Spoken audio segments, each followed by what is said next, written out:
All right.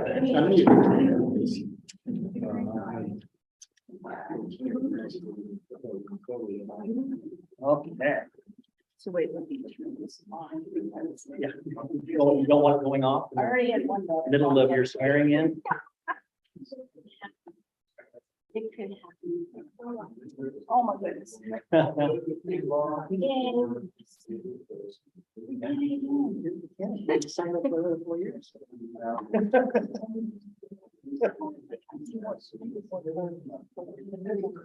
No, you're fine. Good.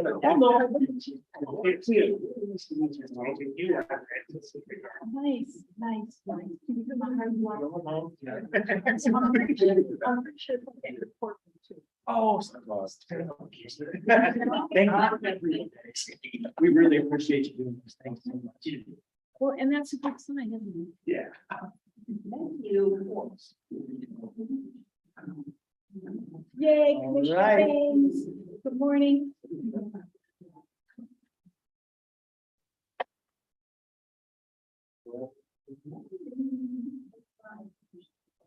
All right, we got 10 o'clock, so we'll go ahead and get started. We have Commissioner Webb, Commissioner Thompson, and myself here in the room, and we have Commissioner Toyota and Commissioner Banks joining us virtually. Hello.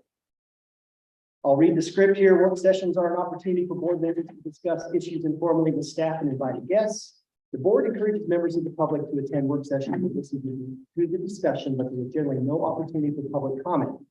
Members of the public wishing to address the board are welcome to do so during the board's regularly scheduled meetings held twice monthly. All right, we have Judge Peterson here today, and the first item of business is the swearing in of Commissioners Webb, Thompson, and myself. So we'll go ahead and get started. All right. They've got them kind of stacked up. We'll go one at a time. Commissioner Quayle, stand up here first. Okay, so you can follow along.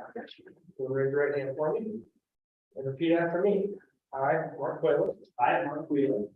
Swear that I will support the Constitution of the United States of America. Swear that I will support the Constitution of the United States of America, Constitution and the laws of the state of Oregon. and the Constitution and laws of the state of Oregon. That I will support the charter of Clatsop County. That I will support the charter of Clatsop County. That I will faithfully and honorably conduct myself in the office of Clatsop County Commissioner for District 1. And that I will faithfully, honorably conduct myself in the office of Clatsop County Commissioner for District 1, Which I have been elected to the best of my ability. which I have been elected to the best of my ability. Very good. Thank you so much.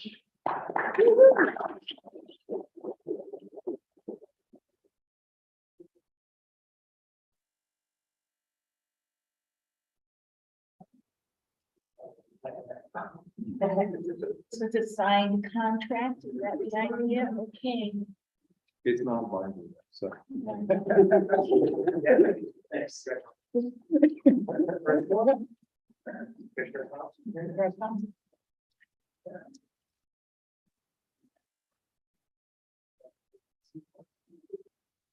Right. Repeat after me. I, Leanne Thompson, I, Leanne Thompson, swear that I will support the Constitution of the United States of America, swear that I will support the Constitution of the United States of America the Constitution and laws of the state of Oregon, and the Constitution and laws of the state of Oregon, that I will support the charter of Clatsop County, that I will support the charter of Clatsop County, that I will faithfully and honorably conduct myself in the office of Clatsop County Commissioner for District 5. and that I will faithfully and honorably conduct myself in the office of Clatsop County Commissioner for District 5, Which I have been elected to which I have been elected to the best of my ability. to the very best of my ability. Thank you, sir.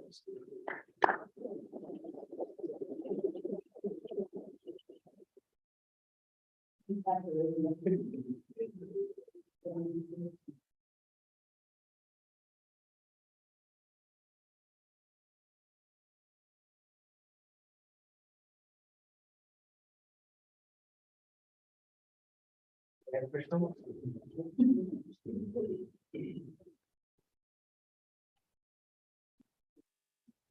Oh, yeah, you probably won't. They don't make it very. The glasses? Nice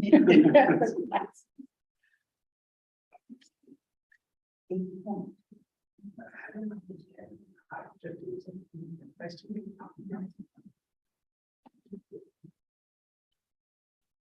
Right. I, Pamela Webb, I, Pamela Webb, swear that I will support the Constitution of the United States of America swear that I will support the Constitution of the United States of America and the Constitution and laws of the state of Oregon, and the Constitution and laws of the state of Oregon, that I will support the charter of Clatsop County, and I will support the charter of Clatsop County, that I will faithfully and honorably conduct myself in the office of Clatsop County Commissioner for District 3, and that I will faithfully and honorably conduct myself in the office of Clatsop County Commissioner for District 3, to which I have been elected to the best of my ability. to which I have been elected. To the best of my ability. Congratulations. Thank you.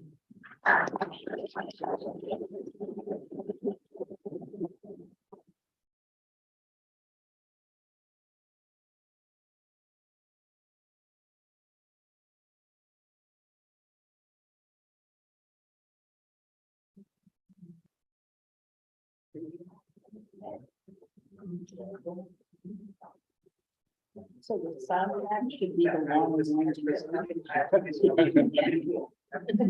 Thank you. Yeah, thank you so much. Much thanks. Appreciate that, Judge Peterson. Congratulations to my fellow commissioners who signed up for another 4 years. Looking forward to working with you. Yes, here we go. Here we go, exactly. Okay, first item is the Camp Wailea recognition. And that's on page 3. And if I could have Henry Edeka, who's the training site managers, come up here with me.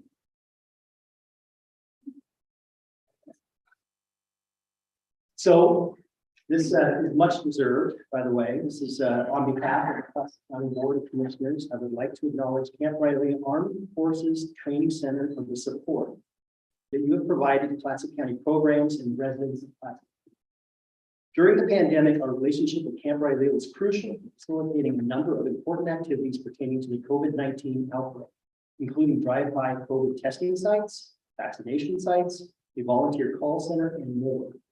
We recognize that their assistance during the pandemic is just one of the many times in the history of Camp Wailea that they have stepped up and provided help. Other recent areas where we've been able to collaborate include the location of Clatsop County Emergency Management Program in Camp Wailea. From there, the Emergency Management Department performs all hazards monitoring, public outreach, and education and grant management. The County Emergency Operations Center has been located here since 2013 and serves as a regional communications hub for disasters and emergencies. Late last year, Emergency Management Director Justin Gibbs taught 2 intensive FEMA Incident Command Systems courses to emergency responders in Clatsop County. Representatives from cities, hospitals, and more all attended at Warrior Hall. These training events provided a unique opportunity for people from different parts of the county with different jobs and areas of expertise to meet and share their experiences and skills, relationships that will be valuable in case of an emergency. This past October, Warrior Hall was packed with residents for the Emergency Preparedness Get Ready event. Thanks to Camp Wailea, we were able to bring people in our community together to learn about how they can be prepared during natural disaster.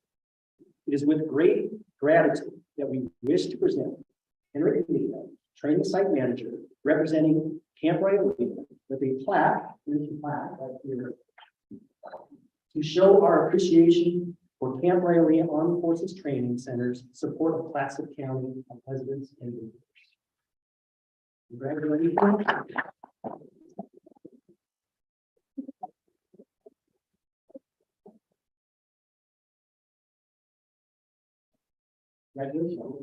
Yeah, no, very appreciated. I know I speak for the team at Camp Wailea, and I know you guys all know this too. COVID was rough, everybody. And we really appreciate being able to serve the community and be part of the community. And thank you for continuing to allow us to be part of that. So, yeah, thank you.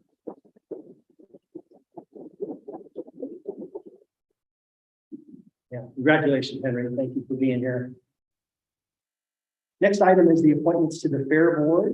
That is on page 5. Assistant County Manager Monica Steele. Good morning, Commissioners. I'm just about to say good evening, but we're not there yet. So the Clatsop County Fair Board consists of 5 members of the public that are appointed by your board.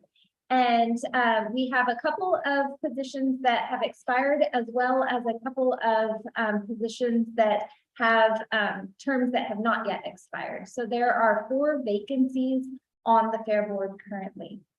And so the Fair Board has reviewed the applications and they've made recommendations which are in your packet. We did receive a late application the last week of December, which was shared with the Fair Board, and they are still recommending the same slate of applicants, which consists of Brittany Bogway Israel, and her term would be expiring on December 31st of 2025. Sarah Finn, her term is expiring December 31st of 2023. Callie Linder, her term would also expire December of 2025, and Mallory Lighthizer, whose term would also expire December of 2025. Thank you very much. Any questions, comments from the commission? I'm curious. We're gonna, we have Mr. Bangs. Would you like to make any comments? Oh, that was loud. I love this panel of applicants and fully support what the Fair Board has selected. Both Sarah and Mallory will be wonderful additions to the board that they currently have there. And Callie and Brittany are doing an amazing job. And I just find it pretty awesome that we're going to have 4 women and 1 gentleman serving on that board this year. So thank you. Thank you, Commissioner Bangs. Any other comments from the commission? Commissioner Webb and then Commissioner Thompson. I was very impressed by Tara Constantine's application. So I hope we can encourage her to do something with the board, continue to do all the good 4-H work she's been doing, et cetera, and hang in there with us. Thank you, Commissioner Webb. Commissioner Thompson.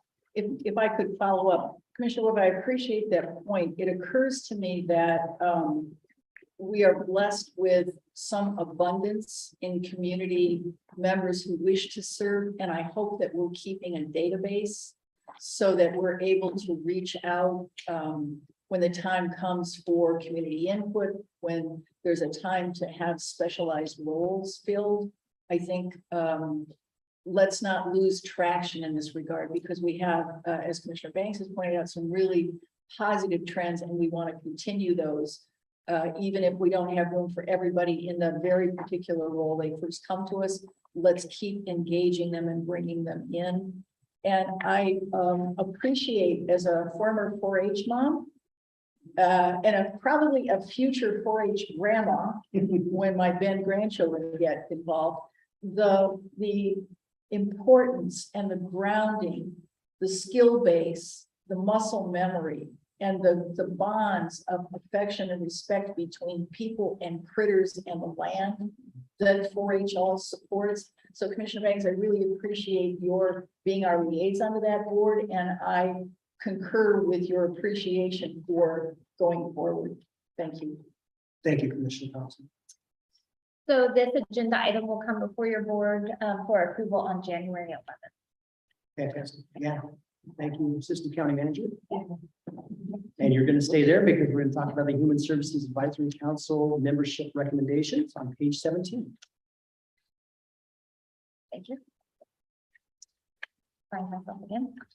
So we sent out a request for applicants for vacant positions on the Human Services Advisory Council in early of 2022. We then sent out another advertisement for applicants in November of 2022. And we had a total applicants of 4 were received, and the HSAC is recommending that the Board of Commissioners appoint Valerie Richards, Nicole Mackey, John Morrison, and Craig Hoppus. All members will serve a 3-year term that will end in February of 2026. Commissioner Thompson. Well, I appreciate the role of this committee. I am delighted to see the diversity that pretty much, with the exception of District 4, which was impossible given the number of seats up for allocation. But we are broadening our scope through the whole county. And I think that's very important. I appreciate the qualifications of all of the people who volunteered to serve. And this very important committee, I think, will be well supported by the efforts of these community volunteers. So thanks to staff and to the volunteers. Thank you, Commissioner Thompson. I would add, I know a number of these applicants, and these are all very strong applicants to be on this committee. So I'm pleased to see that we have this interest and yeah, this will be a very good advisory council. And this will also come before your board January 11th. Thank you very much, Monica. Next item is the strategic facilities plan. So we're going to get an update on where we're at with that. Could I speak on that? Absolutely. So county manager, tomorrow is your birthday. Actually, today. Today's, oh, so my feed was wrong, so we could sing to you, but I'll spare you that, just tell you. Don't make me crawl under the table. No, and me too. We are so blessed to have you. I'm so grateful you were born before you started. I just wanted to take a moment personal. Okay. to say that. I appreciate it. Happy birthday. Thank you. It's funny you get to a certain age where birthdays don't quite resonate the same way. But thank you very much. I do appreciate that. I think the best part, if you don't mind, I'm just going to give a quick update. Yeah. We didn't get to the county manager update, but Oh, sorry. the one thing about birthdays, when you're doing my age, is it's the only day that I'm assured that my children will reach out to me. And so it's usually a text and it's usually one sentence, but I'll take it. So once a year, that is a special day. But I just wanted to remind your board, we have a number of things coming up. Next week, we will have the designation of the chair and the vice chair. That's on the 11th. On the 18th, we will have your board discuss at your method about the liaison appointments, and we have a work session scheduled to discuss STRs and the moratorium issue that the board asked us to come back in January. So that will be on the 18th. And then on the 25th, we'll be back to talk about the second retreat for the strategic plan. So a lot going to happen in January. So just trying to keep all that on the radar screen. So. And my apologies for skipping over the county manager update. Thank you. No, I got a segue from. Yeah, absolutely. So I took it. But are we ready for this? Yep. Strategic facility plan. So I'm just going to give a quick introduction to this project and thank Sierra Architecture for all their great work, and as well as the contributions of our staff that have been working on this. And of course, Monica's hand in helping lead it. Since I got here 3.5 years ago, a lot has changed. And one of the precipitating events was COVID. We mentioned that in the presentation with Camp Rylea, but in many ways, it did transform us in a lot of different ways, and it really accentuated and magnified some of the challenges that we have. And one of those challenges is staff.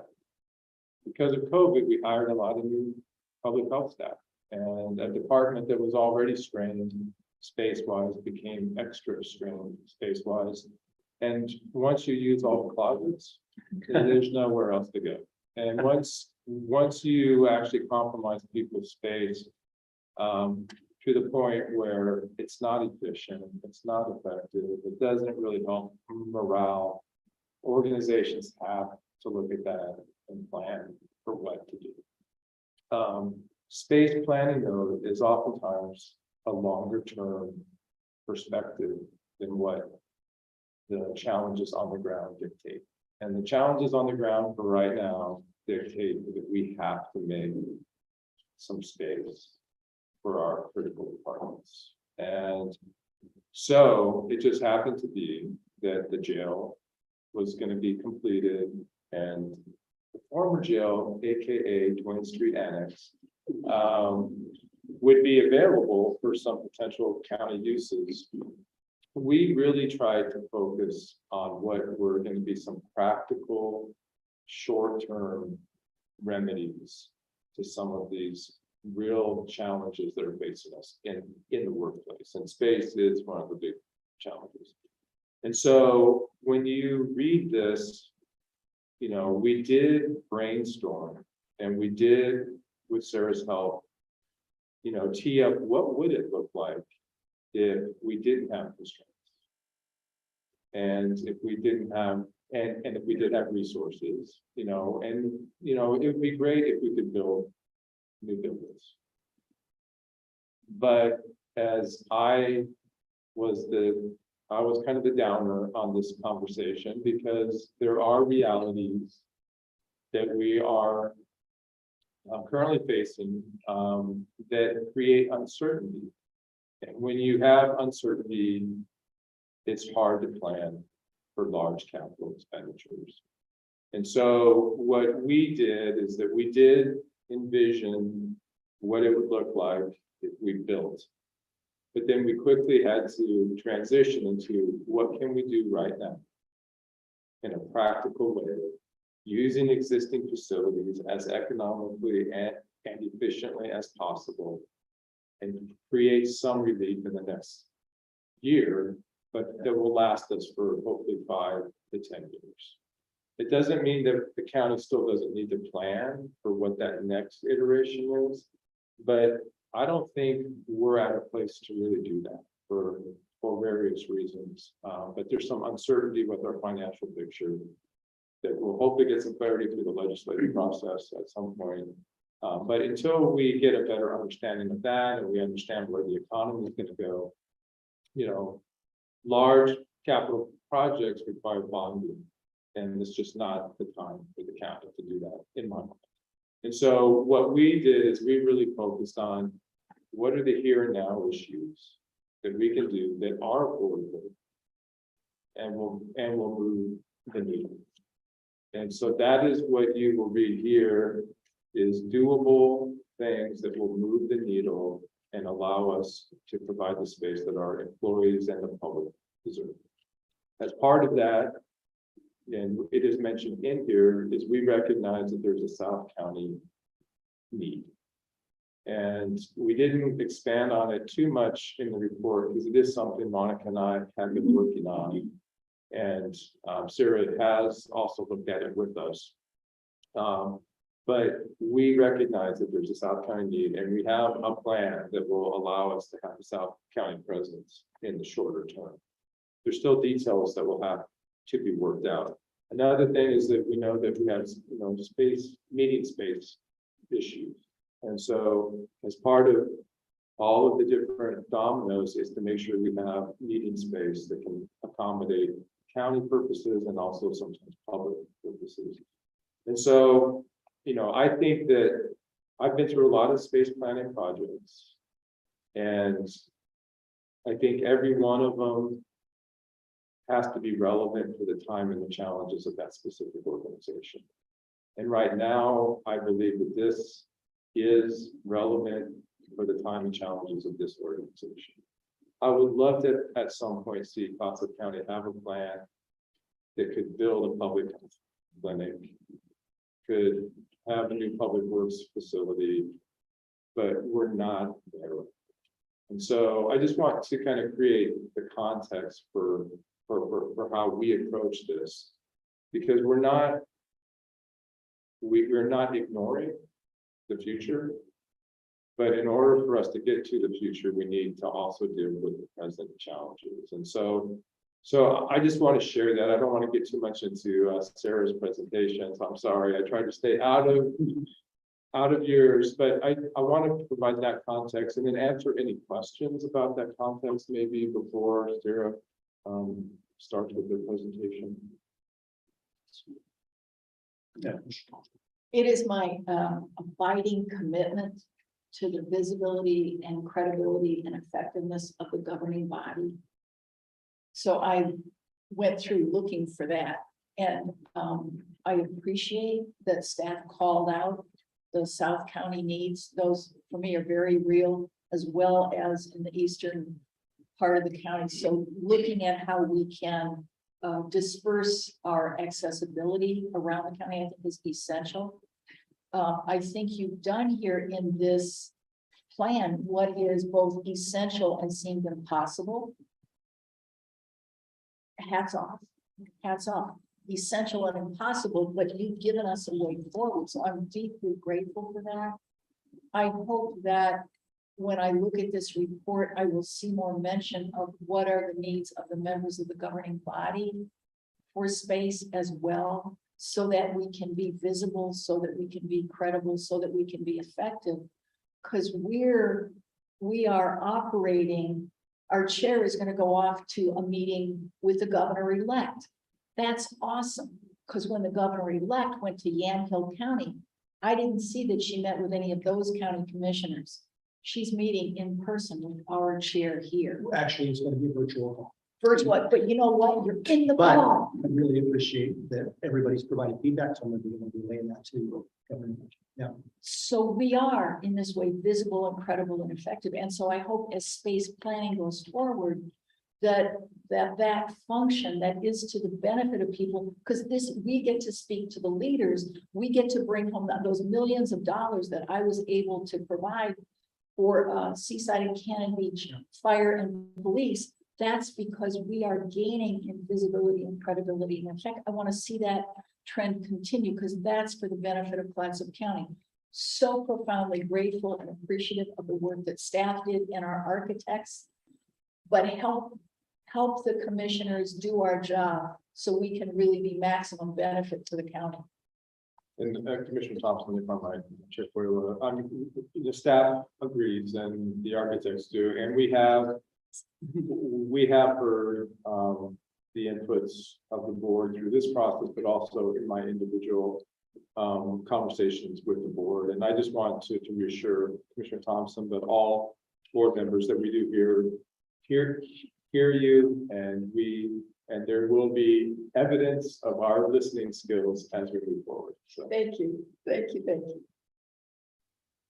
so I don't know if you want to go ahead and take, I don't know. So I'll go ahead and you all have met Becky and Patrick as your architects before. And so I will go ahead and turn it over to Becky and Patrick to present their slideshow that they have and answer any additional questions.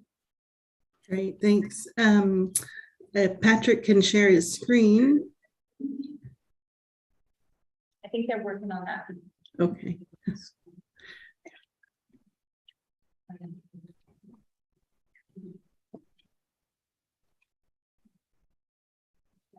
You should have access, Patrick. It should be coming up now. Along with your to-do list. Yeah. All right, can everyone see that strategic facilities plan meeting page? Yes. Wonderful. Yeah. So we are really honored to be with you all once again.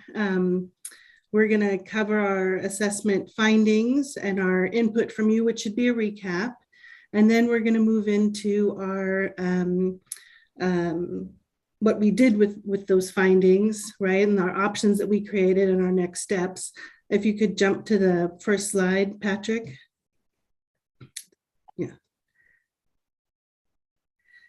So we began with facility assessment, where we looked at all your buildings and tried to objectively rate them. And we found that from mechanical systems to ADA compliance, most of your buildings are in fairly good condition. There were a few buildings here and there that had new roofs that are projected or things like that, but mostly in good condition and have a serviceable life left. And it gave us a sense of what we had to work with from your portfolio.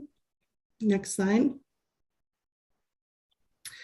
From a space needs assessment, we then worked with your staff and we analyzed their programmatic needs, and we found that there was an obvious space gap that was missing, especially for your public health. They're really feeling that that stress on their spaces. Next step, next slide.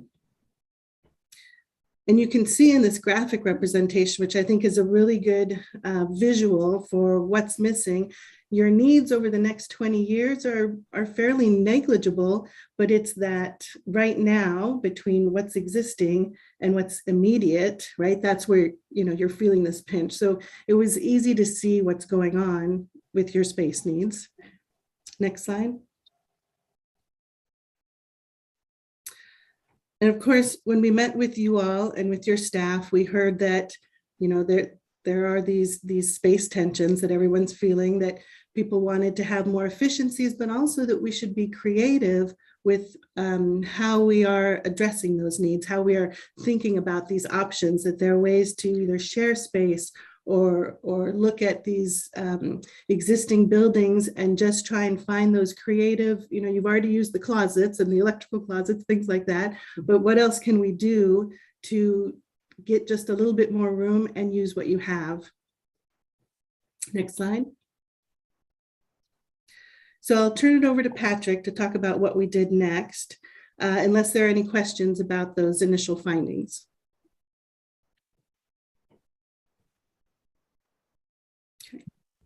Patrick? We'll have a little time for questions and comments at the end as well. Thank you, Becky, for running through that real quick. So as Don alluded to earlier, we did explore a number of options with the county and staff around what would be the quickest and most unconstrained in some ways approach to addressing this big need, this big square footage shortfall of space for staff to hit an ideal or an optimal space level for all staff to be able to function at contemporary standards. So in particular, we looked at 3 different approaches to that. First of all, just building a brand new building for the county that would essentially build you all the space you need. Looking for leased space within the county where you could make a renovation to address that. Or finally doing a major overhaul of the former jail, which we are rebranding as the Duane Street Annex. All of those came in at an unsustainable or an undesirable cost level. And as Don was alluding to, that wasn't the solution we were looking for that was appropriate under this climate right now. So we pivoted to shorter term strategies to try to gain space. We looked to review the strategic goals and our priorities. I'm going to target high value investments that would maximize the use of the existing buildings in your building stock rather than expanding to new buildings. So we're identifying what are those most critical needs and where are our county dollars going to do the most good right now. So I'll give you a quick summary of the plan. Of course, the full summary has been distributed, but we'll hit the high points here and then open for comments at the very end here. So we looked at both short-term and long-term strategies as part of this plan. And one of the first steps is taking the former jail space, which is, it's essentially the biggest amount of open space the county has. Everywhere else is packed out, but this, the former jail that we want to rebrand as the Duane Street Annex has a lot of space in it that's not being utilized to its maximum right now. For those of you who aren't familiar with that facility, the lower level is actually already set up as office space, as well as a kitchen and some other mechanical spaces. So that is relatively ready to go from a standpoint of being able to relocate some viable departments that just need office space, but don't necessarily have the highest amount of public interaction. Those would be ready to move over there with relatively minimal investment. The upper floors certainly require more work and probably a more thoughtful process on how to repurpose those. And so as part of the plan, we're certainly recommending exploring how to do that and involving the community and the county in those efforts, but we're not proposing a new use or a new renovation in this plan just yet. As we also alluded to, establishing a South County satellite location is a high priority for this plan. And there are, as Don mentioned, side efforts working to process that through. We didn't include those in the strategic plan, but that is pushing forward and noting it as a top priority for things that can be done in the short term and would be a highly effective use of county investments. And finally, one thing that we wanted to identify that we want to make sure doesn't get shortchanged or overlooked is implementing a change management process for staff. There's a few more transitions and building renovations we're going to discuss and recommend, but transitioning staff to new spaces, to new modes of working is a real task that should be taken seriously. And it shouldn't just be assumed that staff can transition from working. I think we saw the whole country go through this of the pre-pandemic to post-pandemic working atmosphere. It's not quite that drastic of a shift, but those changes really do require intent and intention. And especially when these services have a public-facing aspect to them, it's really important that staff are prepared and staff are ready to go so that they can continue serving the public and to the best of their ability. So continuing on the theme of maximizing the use of existing facilities, we're proposing a phased floor-by-floor renovation of both the 800 and 820 Exchange buildings. You might recall that this 800 building was originally built as apartments, and it's been bought by the county and converted and used as office space. But there are still some improvements that can be done to reconfigure how it's accessed and how the circulation works to make it a much more efficient use of the space without having to do too much major intervention.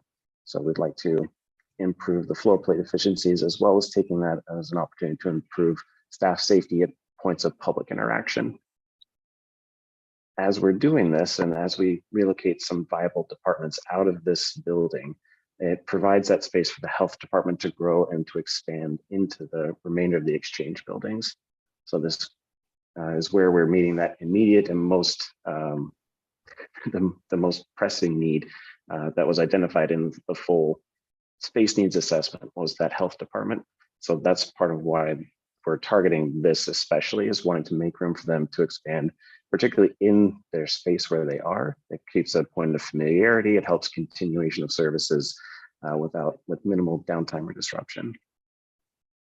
And finally, we identified wanting to continue the partnership that the county already enjoys with Camp Rylea, especially as we are recognizing the extraordinary partnership early in the meeting today. We want to continue that while still looking to identify alternate locations that can be better connected to county departments, especially with the potential for concerns with the inundation zone. Finally, we want to look at longer term considerations. So this is looking more 10, 15, 20 years out on the horizon. We want to continue to revisit the strategic plan. This isn't just a set it and forget it type of thing. This needs to be checked in on. This plan was based on certain assumptions, certain criteria, and certain priorities. And if those priorities change, the plan should be adaptable to accommodate those. So we have planned check-in points to look at where progress has come and what things should be looked at to make sure that this is what we identified as a need. Is it still a concern? And if so, now is the time to start planning for that. One of those things is looking to relocate some emergency services out of the inundation zone. Another point is looking at the location of the public works facility. Expanding the sheriff's offices, if it's still necessary, is another point that we'd want to make sure we revisit. Their site in particular has some potential challenges given the proximity of wetlands to them.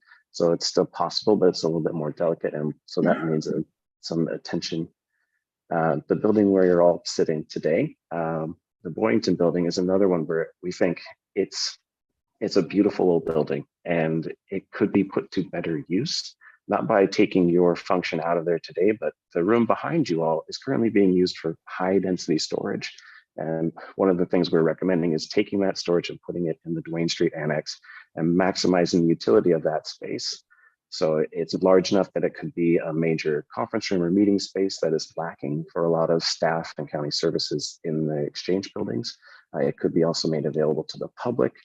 It's one of those things where it would really benefit from focused county surveys, as well as a little bit of community involvement to determine how can we better use that space, because it certainly is a little bit of a jewel in a sense in the county building stock, and it deserves better use than storage. And finally, looking at the furthest term out here, revisiting the public health facility and the viability of how it's doing in the Exchange buildings, and whether or not if that growth is still continuing, if those needs are expanding, or if those have settled, just taking a measure of how well that expansion is doing and whether having a dedicated facility geared towards the public health department would still be warranted. So just to recap everything we've told you, we did the assessments of both the building stock and of your space needs. Hat tip to your maintenance team, by the way. That was one of the things that stood out in that facilities assessment, was that things were being well planned for and well maintained, and people were looking ahead at what needed to be done. So again, we identified those needs. We came up with some strategies that was sort of a blue sky approach, and then we pivoted to looking how to maximize the existing stock and make the most critical targeted interventions. And we've put forward this 20-year plan that we've presented to you today. So we would love your questions and comments. Thank you, commissioners, for your time today. Commissioner Thompson. Thank you. What an excellent job. Again, kudos all around. I have great affection, respect, personally and for the function of law enforcement. But I'm concerned when we as a board have said, we have to have a new jail. We've gone to the community, we've supported it. It's almost ready to open. But I'm looking for a balance in county services and a balanced apportionment of our budget of the community's tax dollars that we're overseeing the spending of. So my first response when I saw, oh, the sheriff may need more staff was, I don't know, do they have any closets there in that sheriff? No, he would not. I'm joking. I really understand the essential part that law enforcement plays. We have given them authorization to bill taxpayers so that we have that jail. I would hope we could look for ways to meet the sheriff's needs within that portion of the budget, because I'm looking at public health, which has been traditionally underfunded. Oh, look, we were wrong. We should have been funding it. We didn't. Great. So we, through ARPA and other federal monies, have been funding personnel. We still need space. If we think about the space right beside the Boynton building, is it possible to have some kind of partnership among state agencies with OHA, with the CCO, to look at if they're putting in housing for Astorians, is it possible to co-locate public health services? Again, Commissioner Hudala, who was very visionary, did the first strategic planning for Clatsop County, talked about that years ago, and it's always stayed with me because it's centrally located, it's close to other county offices, and I don't know what the funding streams are available. I'm imagining that when you're doing this planning, you're looking at when the bond for the jail will be paid off, so then we can say to taxpayers, okay, you've been carrying this burden for public safety. Are you willing to continue to carry the burden for public health? Because that's what I see as the most reasonable way going forward. Thank you, Commissioner. Chair Coyle, I think that there are going to be opportunities, especially with public health, I think over time, as different partner agencies contemplate their own expansions. And certainly if the county were to consider deeding, this corner lot to the city, and the city was going to do some kind of a development, that would be kind of an interactive process where certainly county needs could be folded into what might be constructed there. Part of what makes any of these projects doable is to have multiple funding sources. And so I think all those are very possible. I think that we see that as kind of a medium to longer term issue.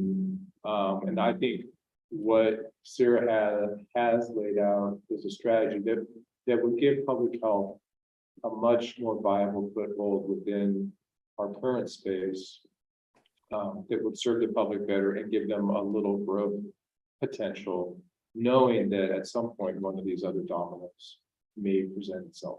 And so I just think part of what Clatsop County is going to have to be is very open to other creative possibilities as time goes on and some of those partnerships. It's just that right now, those partnership opportunities haven't presented themselves. And so in the meantime, we have people in closets. And so that's what we're gonna have to address. So.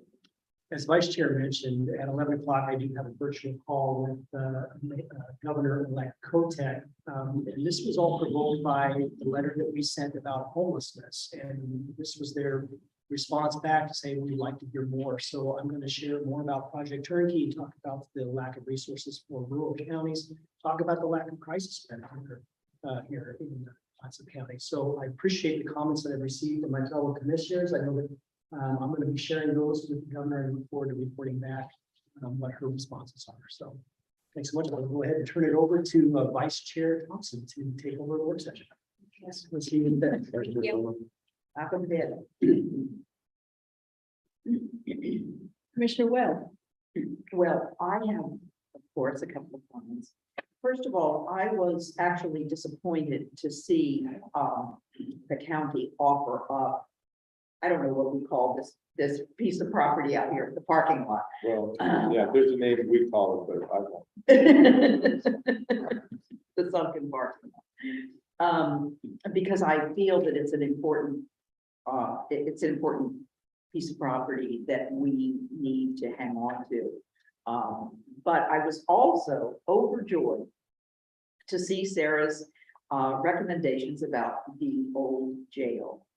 The Duane Annex, I'm sorry, I don't know how many decades it will take us to stop calling that the old jail. but I'm a particular fan of repurposing public buildings, and we've done such a good job in so many areas with schools. But schools have windows and other things that make them particularly amenable to turning into housing, especially. And this jail, I was really kind of hoping that Sarah would use their boundless imagination to give us some ideas about how we could make this thing look a little bit less like a concrete fortress and a little bit more like a building that welcomed the public and also welcomed staff. I really worry about some of the constraints in the upper levels about daylight. I think we really learned a lot during the pandemic about what kinds of spaces, especially public servant staff, likes to have. And so I really hope that at some point we can, I don't know, put some of these smart Sierra people in a dark room and say, hey guys, what are some ideas about, is it possible to punch a hole in some of these walls and that sort of thing. But I was really happy that you all introduced it because it's something that we have talked about sort of informally, but never formally. We've never sat down and said, okay, what are we going to do with this thing? It's in a fabulous location. It's in an area. It is a residential area, although the Historical Society has wonderful plans for expanding its film museum presence. So I really hope that this is something that we can be creative about because it's there. It's in great shape. I assume that we think that structurally it's in pretty good condition.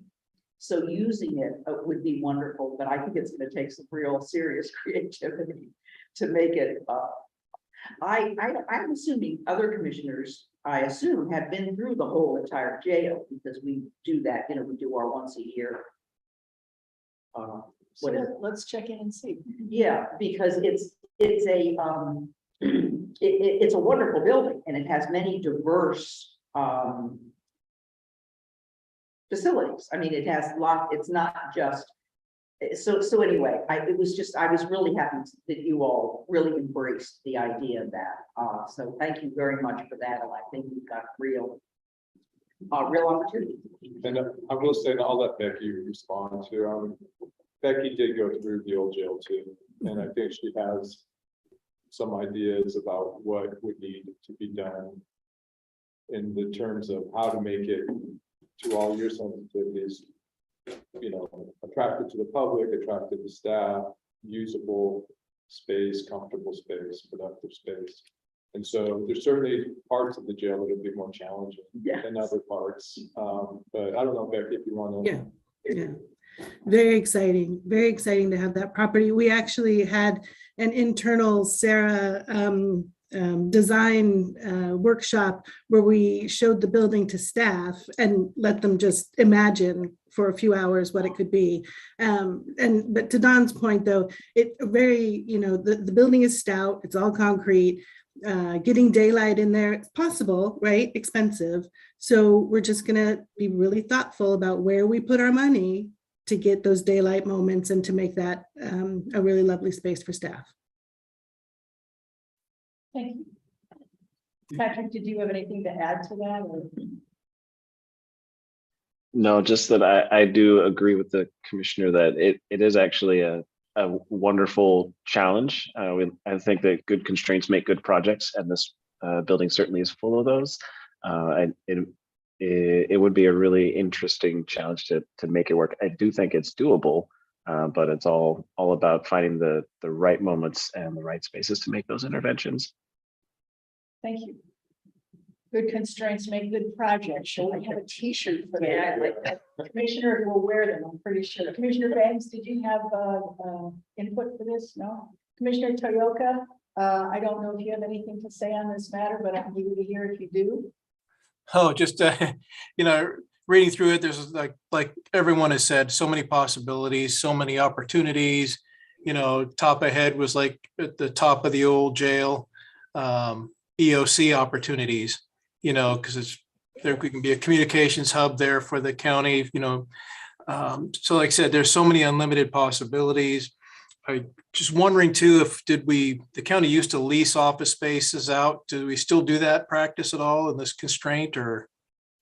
There's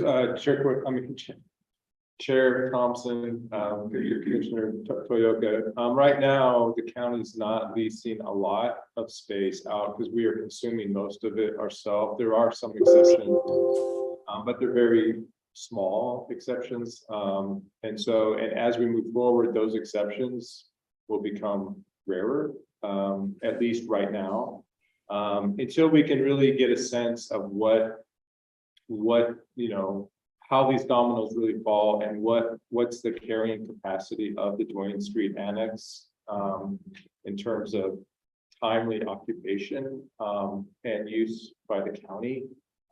It's hard for us to say what that might look like, but I think meeting county needs will be priority over anything else. And as an example, Reynolds Law Firm has let us know that they're going to be vacating their space this fiscal year. And so that is one of the current leases within county space.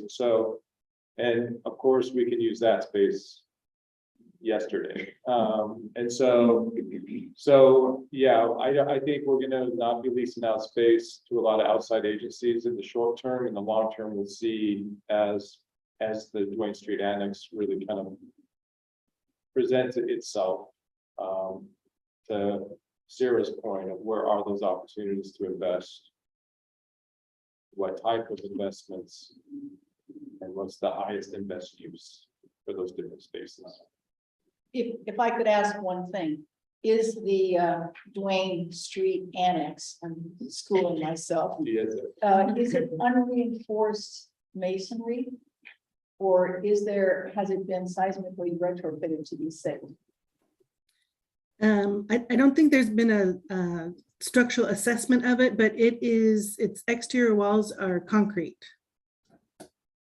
Right, so it would stand, and I'm guessing since it was designed to be a jail, it's probably going to perform to at least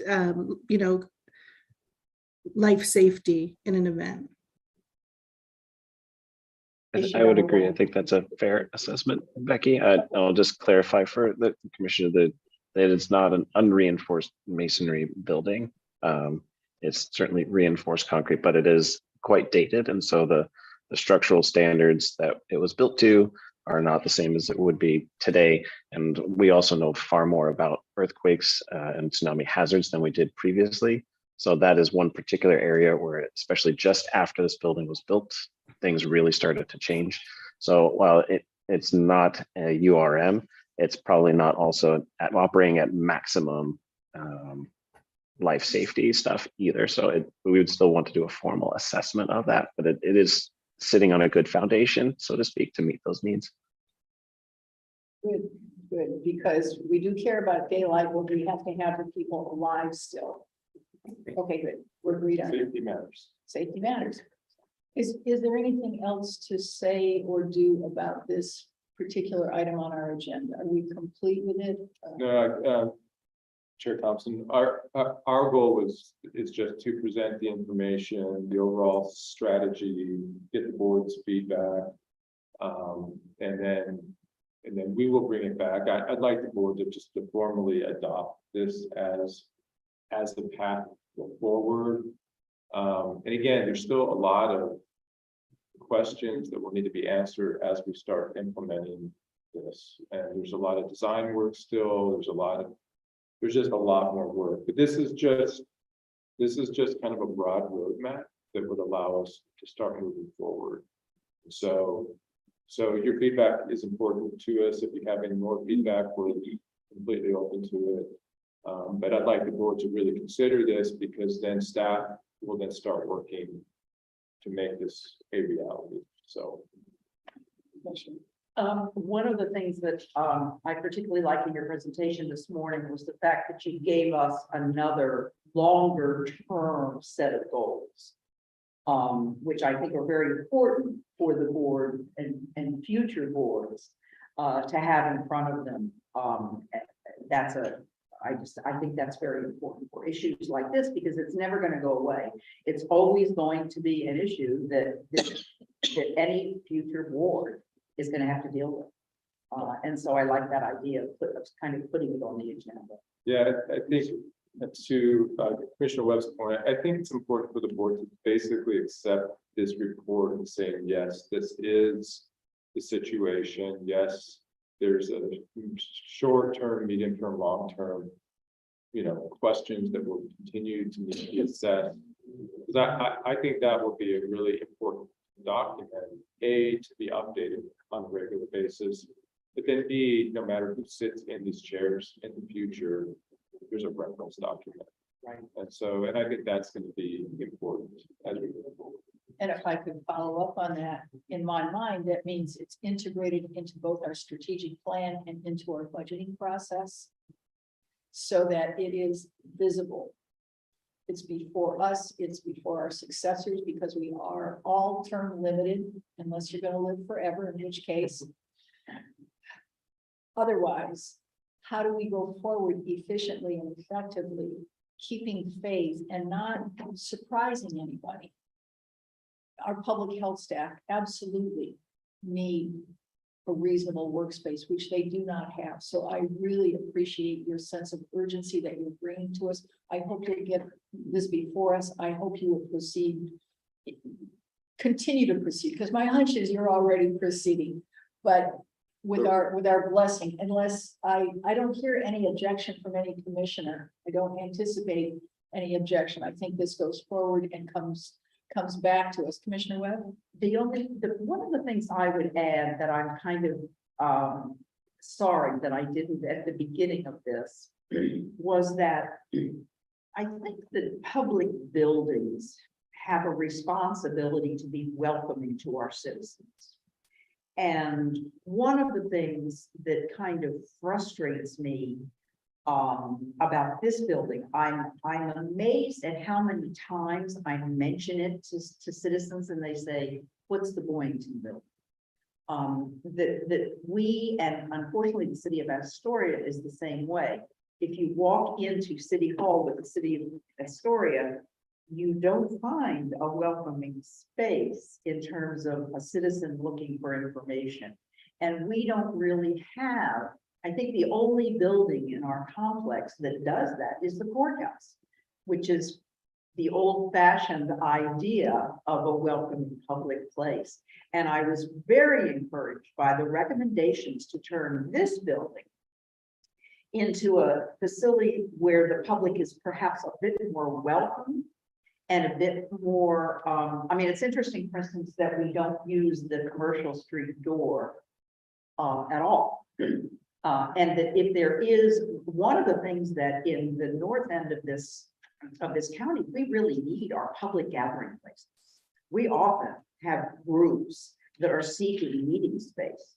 And if we could make this building a little bit more of a public gathering place, I think that would be quite wonderful. And I think that all of our buildings, including the Duane Street Annex, I'm gonna get us t-shirts for that. But we need to always have kind of a very clear entrance. This is the entrance to the building, and when you come inside of that building, you're in a place that you belong in, that you feel welcomed to, and that you own as a citizen.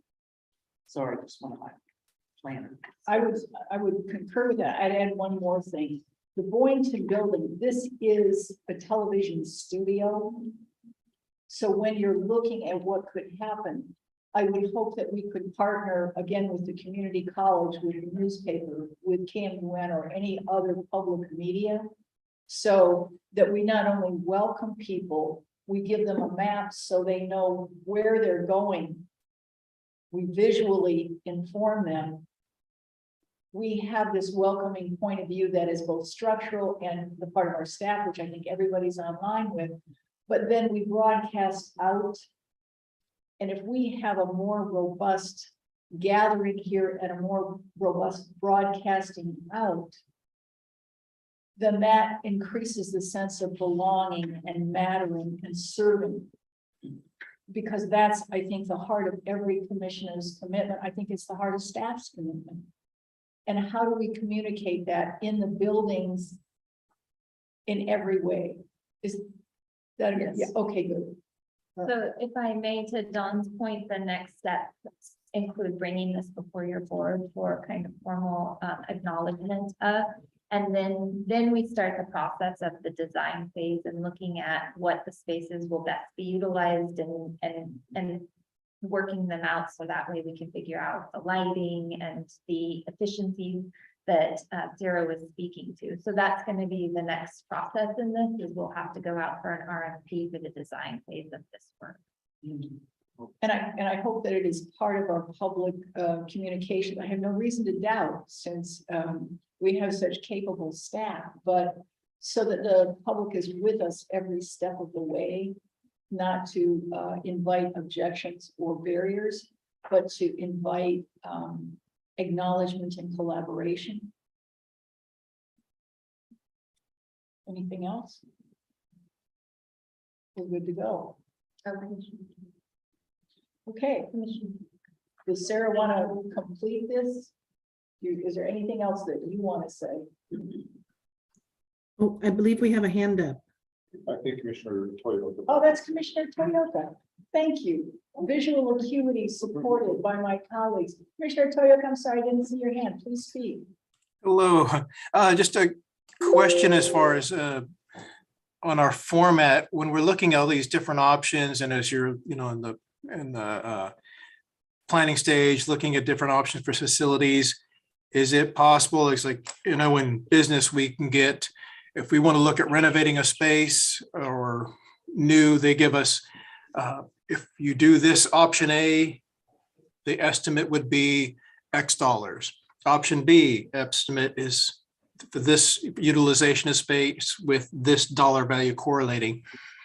Do we have that ability when we're looking at these different options to see the price? Because I think there is a value to look at, in terms of what the community, what the county would receive, the people would receive for their dollar. It'd be great to have X facility, but if it's too much money, or, yes, we could do that because it is cost effective, So is that possible in our future in the plans that are presented, to give us a rough dollar figure, so we can incorporate that into our decision-making process? Yeah, so, oh, go ahead, Don. You go ahead. Okay. I'm always happy if somebody else wants to answer a question. So go ahead. You speak faster than I can get off my mute button.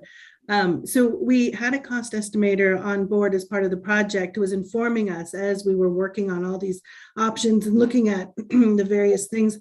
And it, you know, given where the market, the construction market is at right now, it's one of my highest recommendations to all our clients is to have a cost estimator on board who's really helping right now direct how we're developing, right? Every line we're drawing costs something. So it's really important to have those cost estimators on board.